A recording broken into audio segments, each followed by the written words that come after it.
Now, Q has been telling us that they're going to be dropping carpet bombs. And if you've been paying attention, you would have just noticed in what they've just done. They dropped a carpet bomb yesterday. And we'll be talking about that in just a minute. But first, I want to get into Trump, where he canceled the White House Christmas party. And he did this because this was a Christmas party, and this is a decades-old tradition, for the White House hosting a Christmas party for the media. And, of course, Trump is out there. He continually calls them fake news and things like that. And I believe this party was on the taxpayer dime. And I think that Trump said, you know something? We really don't need this right now. This was a perk to those, reporters, anchors, commentators, executives. They fly in for the occasion. They receive, the best meals, and great desserts and all this kind of stuff.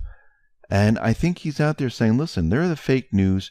Why should I be whining and dining? And why should the taxpayers flip the bill for the fake news? And yes, that is true. Why should we be doing that? We shouldn't be. Yesterday, we talked about how the Department of Justice wiped the text messages between FBI employees Lisa Page and Peter Strzok. Now, the FBI is out there saying that it was a computer glitch, and all of a sudden, the text messages just completely disappeared. There's an 11-page report that reveals that almost a month after Strzok was removed from Mueller's team, his government-issued an iPhone was wiped clean and restored to factory settings by another individual working in Mueller's office. So, did Mueller actually do this? Most likely. But you have to remember something very, very important. Just because things are wiped and they're reset doesn't mean the text messages are gone. Nothing is truly deleted. Remember, the technology today is capturing everything. Just like they have Clinton's emails, most likely they're saving those texts for later on. Now, yesterday we had the hearing, the Clinton Foundation hearing, where the whistleblowers, they came forward and they were testifying, and a lot of different things came out of this hearing. First of all, the Clinton Foundation, they said, operated as a foreign agent early in its life and throughout its existence, and did not operate as a 501c3, which is a charitable foundation as required, and is not entitled to its status as a nonprofit. And this is coming from two highly qualified forensic investigators. And there were three other investigators that accompanied these individuals, and Tom Fitton was there from Judicial Watch. John Huber did not attend this hearing. And this is why Q said, where is Huber? We'll be talking about that in just a minute. Chairman Mark Meadows, who oversaw the hearing, stated that it was a disappointment that Huber declined, leaving Congress in the dark regarding the Department of Justice investigation. Now, something to keep in the back of your mind, Huber was not investigating the Clinton Foundation. These individuals were. This private company. And these individuals, who are they? Why are they doing this? Well, in the beginning, they said, I like to answer two questions. Who are we? We are apolitical. We have no party affiliation to this whatsoever. No one has financed us. We are forensic investigators that approach this effort in a nonpartisan profession, objective and independent way. We follow facts. That's all. They went on to say, we have never been partisan.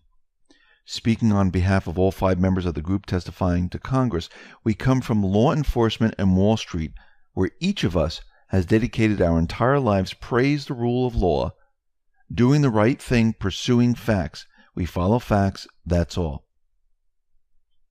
He also disclosed the reason his firm decided to take on the Clinton Foundation and the fact that they paid for the investigation out of their own pockets. So, right now, you can see these individuals, they're just following facts, that is all. And Moynihan stated that the Clinton Foundation really acted like a foreign agent, more so than anything else. And we need to remember that Clinton, she was supposed to testify under oath about her private email system. Now, Tom Fitton, he tweeted out the following: breaking, Hillary Clinton files new email answers under oath per court order. Says she used private email system for convenience. This is not credible. This is not why she used the email system for convenience. I mean, what's the difference what device you're holding in your hand? And who cares where the servers are located because you're looking at your device? So this is not credible whatsoever. So Rex kind of laid out this whole thing here, did a great job with it. So let me go through this. He started out saying that perhaps the most interesting part of the congressional hearing into the Clinton Foundation was the last few minutes. Mark Meadows had a major tantrum about the investigators not turning over the 6,000 documents they have incriminating the Clintons to Congress. Meadows said the following: I don't find how refusing to turn over information provides a good foundation for truth and transparency. Now, the investigator, John Moynihan, he replied to Meadows, let me be very clear. You invited us. If you don't want us, disinvite us. We presented the evidence to government agencies, which you're not. These investigators are like white-collar crime bounty hunters who investigate and expose crime and then get an agreed cut of the crime's value. There's no way they're going to put years of intensive and dangerous work at risk. But more fundamental question is this: why on earth would they hand over all this evidence, currently the subject of the FBI, Department of Justice investigation, into the hands of some of the most untrustworthy group of people in America, Congress, and they have no prosecutorial power? I mean, think about it. The House is completely corrupt. And if you look at a Gallup survey, what does it tell you? 74% don't trust Congress. So why would they give this information? They wouldn't. It would be insane to trust Congress with anything. It would probably just disappear. So that's very interesting right off the bat. So people are saying that because Huber did not appear and was not interacting much with these investigators, it is obvious that the Department of Justice Attorney John Huber, OIG Horowitz are now deep state agents. They're not really doing investigative work and things like that. Well, let's go back to Post 2601. Q already told us about this. Q gave us the schedule of who was going to appear and said, where is Huber? So Q already knew that Huber wasn't involved in this. Huber was with Eric Barnett, a FBI special agent in charge in Salt Lake City. They met with reporters on Thursday to talk about the crime trends in the state. Huber called the proliferation of sex crimes involving children troubling. So that's very interesting right off the bat. So that's where he was. He wasn't with these investigators. So let's use some logical thinking. There are two obvious reasons why Huber would not interact with these investigators or appear at this hearing. First, Huber is not responsible for the investigation into the Clinton Foundation. That's number one. This is being run by the FBI in conjunction with the IRS with a grand jury out of Little Rock, Arkansas. Nothing to do with Huber. This has been known for a long time. Second, we know that Huber is working with IG Horowitz on multiple other investigations, some that may touch a Clinton's tenure at the Department of State, but not the Clinton Foundation. So there'd be no reason for him to appear at this hearing. Actually, it would jeopardize probably other probes. So what are the messages from here? Well, number one, the Clintons were put into the spotlight. There was a hearing. It was televised. Maybe the mainstream media didn't touch upon it, but it was put out there for everyone to see. And they talked about money laundering. They said how it was acting as a foreign entity, that it wasn't really a charitable foundation.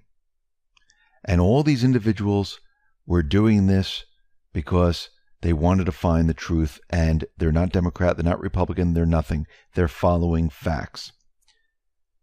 The public, well, they were able to hear all of this. And if we go back to Q's post 2581, Q says, why is the Clinton Foundation back in the news? Did you see just what happened right now? Does everyone realize what Q, Trump, and all these individuals have done here? They brought the Clinton Foundation into the spotlight. Let these individuals tell everyone that there's something wrong. It's not a charitable foundation. Now, what does this do to the American public? Those people that heard about it, which a lot of people probably did, they're talking about it.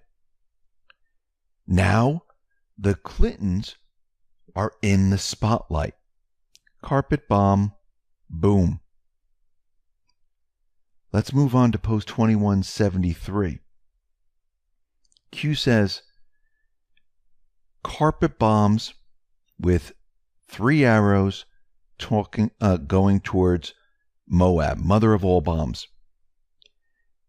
Q has been telling us for quite a while why they need these carpet bombs, because you just can't spring this on people.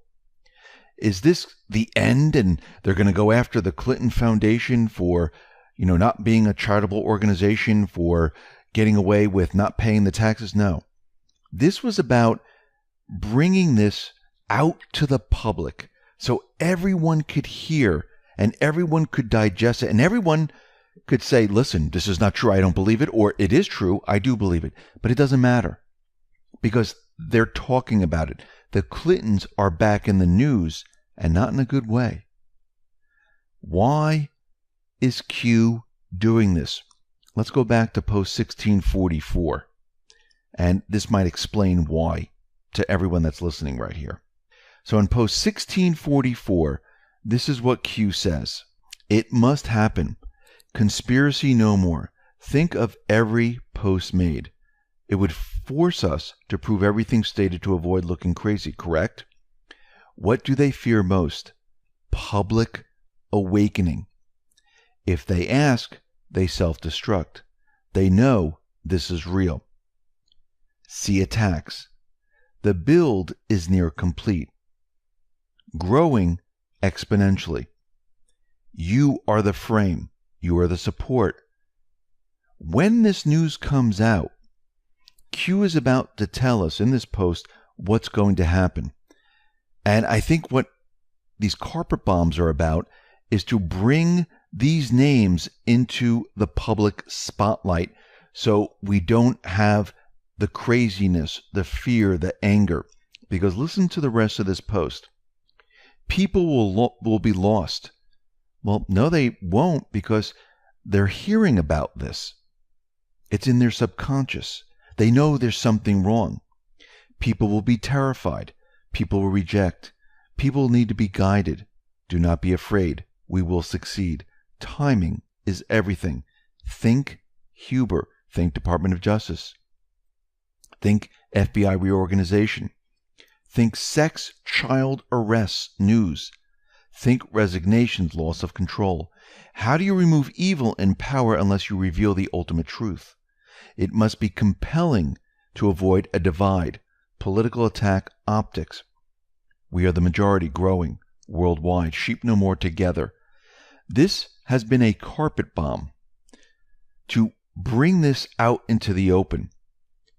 And this was planned on purpose so people hear the Clinton name, the Clinton Foundation, that they were doing something that was wrong. Now what can you do? You can bring in a lot more information. Get a lot more people asking questions. Pretty soon the mainstream media is going to have a very difficult time not reporting this. Because when more and more of this information comes out, yes, they're going to try to spin it. Yes, they're going to say this is not true. Yes, they're going to come out with all these different things. But when the hard facts come out, they're going to lose the narrative. Q knows this. Trump knows this. They're setting them up. So Judicial Watch right now released 2 sets of heavily redacted State Department documents, 38 pages and 48 pages, showing classified information that was researched and disseminated to multiple U.S. senators by the Obama administration immediately prior to President Trump's inauguration. The documents reveal that among those receiving classified documents were Senator Mark Warner, Senator Ben Cardin, Senator Robert Corker. Judicial Watch obtained the documents through a June 2018 Freedom of Information Act lawsuit filed against the State Department after it failed to respond to a February 2018 request seeking records of the Obama State Department's last-minute efforts to share classified information about Russia election interference issues with Democratic Senator Ben Cardin. The documents reveal the Obama State Department urgently gathered classified Russia investigation information and disseminating it to members of Congress within hours of Trump taking office. These documents show remarkable evidence of the nonstop, unethical effort in the Obama State Department to gather and send its own dossier of classified information on Russia in an effort to discredit the incoming Trump administration. And this is coming from the president of Judicial Watch, Tom Fitton. So they are gathering more and more evidence and proof that all these individuals were doing things underhanded and illegal and treasonous. And as more and more of this information comes out, well, guess what? It's going to be harder and harder to explain away. And as more facts come out, it's going to be completely impossible. Now, what's very interesting, we know that there were hearings that were planned on December 5th, and they were talking about Huber, they were talking about Tom Fitton, Clinton with her answering the private email server under oath, and then all of a sudden we had the George H.W. Bush funeral, and Q has been telling us that George H.W. Bush died maybe a week or 2 weeks beforehand. They held off. They had it right on that day. And what's very interesting is that we had Clinton, we had the Clinton Foundation with Tom Fitton and these individuals that were looking into the foundation. All happened on the 13th. What happened on the 13th? Don't you find it strange that we had a bomb hoax at Columbine and across the country? They all turned out to be fake, phony, and false. But this was all done at the same time, on the same day that all of this was taking place. You think they wanted this to clog the news feed? Because is this a coincidence that all of a sudden, across the country, a wave of bomb threats were all over the place? And then it turned out to be completely fake, phony, and false? Well, it was done on purpose. Why? To distract. This is what the deep state came up with. Now, a couple of days ago, we had Google, we had Sundar testify in front of Congress, and we had Representative Jerry Nadler, who was out there saying that, before we delve into these questions, I must first dispense with a completely illegitimate issue, which is the fantasy dreamed up by some conservatives that Google and other online platforms have an anti-conservative bias. As I have said repeatedly, no credible evidence supports the right-wing conspiracy theory.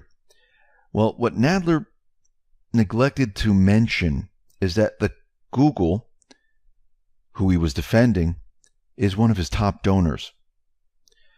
If you go to opensecrets.org, they publish a list of his donors and other people's donors. Well, Alphabet Inc. contributed around $26,458 to Nadler's campaign. They were one of the top donors.